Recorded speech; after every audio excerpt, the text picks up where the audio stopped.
ક્ષત્રિય સમાજ વિશે અભદ્ર ટિપ્પણી કરનાર ભાજપના કેન્દ્રીય મંત્રી પરસોત્તમ રૂપાલાની ટિકિટ ભાજપ પરત નહીં ખેંચે તો ક્ષત્રિય સમાજ આગામી દિવસમાં ઉગ્ર વિરોધ પ્રદર્શન કરશે।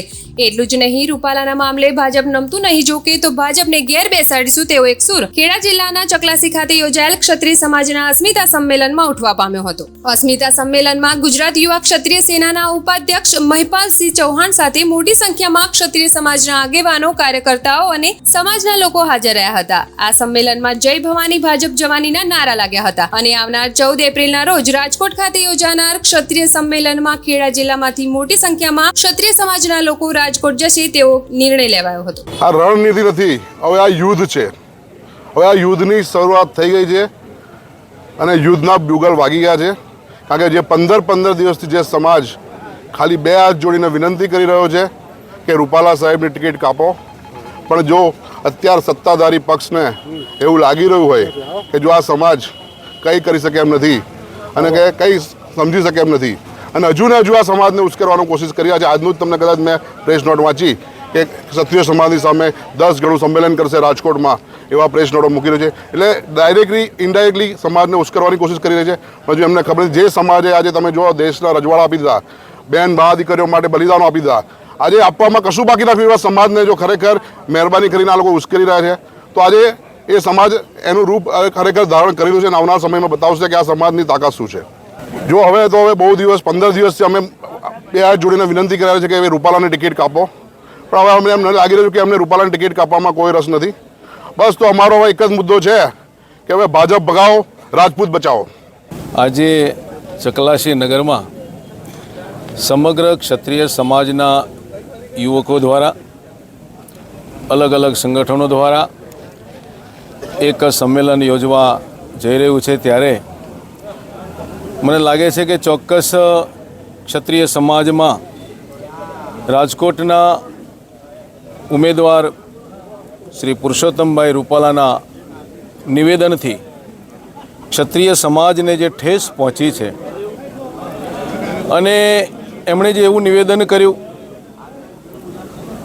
કે રાજા મહારાજાઓએ ભૂતકાળની અંદર રોટી બેટીના વ્યવહારો કર્યા, ક્ષત્રિયોની તલવારો કામ ના આવી,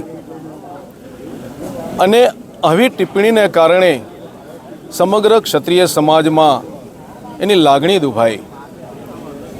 આ ભારત દેશ, આ મહાત્મા ગાંધી અને સરદાર પટેલ સાહેબનું ગુજરાત એક સમભાવ, સદભાવ અને સમરસતાને વરેલું ગુજરાત છે અને ગુજરાતની અંદર ક્યાંક ભણેલો ગણેલો જવાબદાર વ્યક્તિ, પ્રજાનો પ્રતિનિધિ પોતાનું એવું નિવેદન આપે કે જેના કારણે સમગ્ર શાંત ગુજરાતમાં એક કડવાશ ઊભી થાય। આ કોઈ પક્ષાપક્ષીની લડાઈ નથી, આ કોઈ પટેલ કે ક્ષત્રિયોની લડાઈ નથી, આ લડાઈ એક માનસિકતાની છે, એક વિચારધારાની છે કે જે વિચારધારાને કારણે આ સમાજના લોકોમાં એક આક્રોશ ઊભો થયો। હવે આક્રોશને ડામવા માટે, એ સાચી વાતને સમજાવવા માટે ઠેર ઠેર સંમેલનો યોજાઈ રહ્યા છે।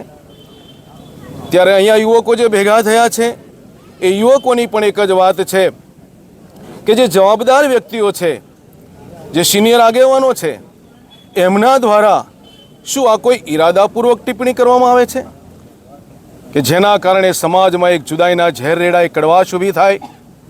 આ સમાજ તો શિસ્ત અને સંસ્કાર અને સંસ્કૃતિને વરેલો સમાજ છે, એ સમાજમાં હવે કડવાશ પોસાય તેમ નથી અને એના માટે આ સાથીઓએ આ સંમેલન રાખ્યું છે અને મારે પણ અહીં આવવાનું થયું।